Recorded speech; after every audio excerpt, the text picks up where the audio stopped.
میں میرپورآزادکشمیر سے S S P راجہ عرفان سلیم کی خصوصی ہدایات پر ڈی ایس پی سٹی عنصر علی کی زیر نگرانی ایس ایچ او تھانہ سٹی امتیاز شوکت نے ہمراہ نفری سب انسپکٹر محمد اجمل و کانسٹیبلان سماج دشمن عناصر کے خلاف کاروائیوں کا سلسلہ تیز کر دیا اور 3 مختلف کاروائیوں میں محمد فاروق سے 105 گرام ہیروئن جبکہ سیکٹر F2 سے ملزم محمد سکنہ جیلن سے پستول 30 بور روند برآمد کر کے گرفتار کر لیا۔ ملزم ہوائی فائرنگ کی ویڈیو سوشل میڈیا پر اپلوڈ کرتا تھا۔ تیسری کارروائی میں موبائل چور محمد کو گرفتار کر کے چوری شدہ موبائل مالیت 40,000 برآمد کر لیا۔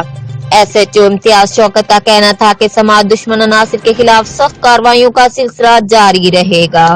تحصیل رپورٹر راجہ شوکت، جیو ایکسپریس نیوز، میرپورآزادکشمیر۔